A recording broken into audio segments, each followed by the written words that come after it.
Pelu Island, affectionately called Monkey Island by Portlanders, is under threat. The island, which is located off the coast of Portland close to the Blue Lagoon, has been earmarked for development by at least one of its owners.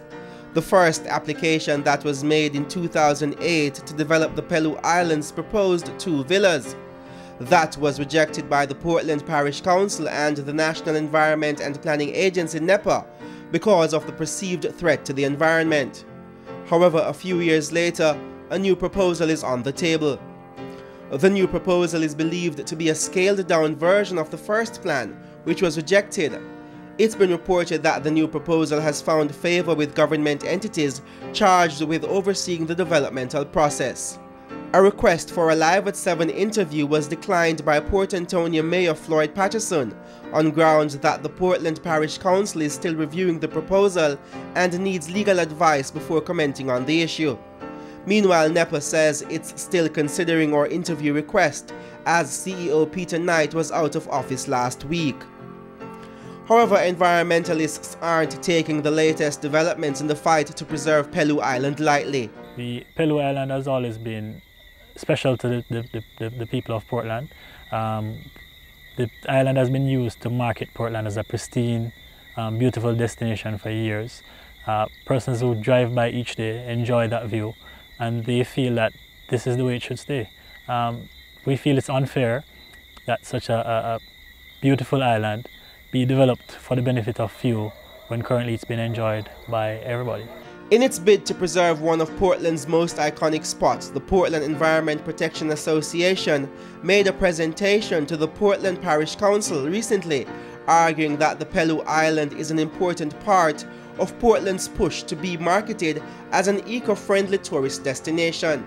We told the council that if Portland is to move forward as a destination and attract tourists, then the only way we can compete with the other resort areas is to say that we are the most beautiful and we are more pristine than the others. And if we start developing areas such as Pelu Island, then we're sending the wrong message. I don't think Portland can compete with the other resort areas in any other way but to move forward as a green destination. Mr. Donegan also raised several other concerns with the Portland Parish Council about the proposed construction at sea. We also asked the Parish Council a couple of key issues relating to logistics. In other words, what about spilling as they transport material for construction? How will the waste generated during construction be handled? And a number of other logistical questions that we felt were never ever addressed by the NRCA or by the members of the council. The Pelu Island property is privately owned, so what right, if any, does Portlanders have to the property? It is private property, and we recognize that the developer has a right to apply for the development on his property. However, we think that the developer also has a responsibility to the general public to, even though you own that property, it's of national significance, and you should really think about other members of the public when you go about developing your property. Despite the fact that the project has been scaled down, PEPA is unrelenting in its opposition, saying that there will be no compromise. However, with indications that the developers may get their way, what would this mean for PEPA and other environmentalists? I think it will be a significant blow. I think if that island is allowed to be developed, it essentially sends a message to environmentalists, to Portlanders, and to the rest of Jamaica that pretty much anything can be developed. Portland is famous for many things. The Blue Lagoon and Pelu Island are very close to the top of the list. And if we can't protect in our parish the areas that we think are most important to us, then basically it says that we can't protect anything at all.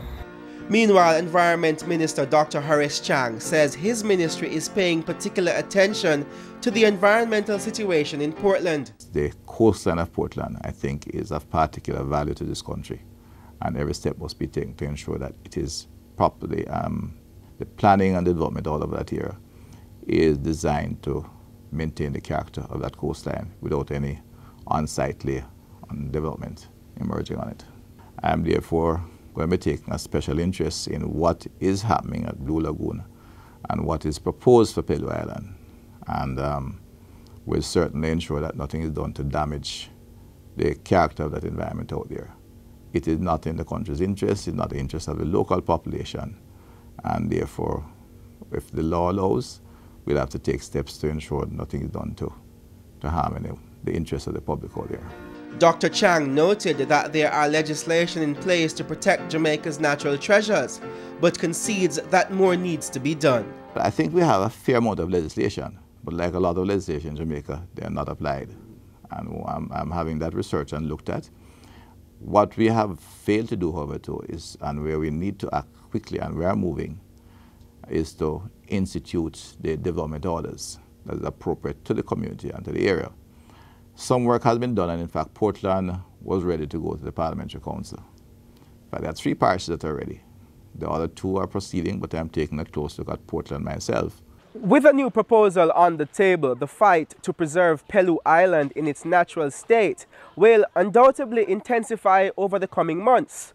However, many Portlanders fear that if a decision is granted in favor of the developer, then Jamaica might lose one of its greatest natural treasures. Reporting from Pelu Island off the coast of Portland for Live at 7, I'm Kaneal Gayle.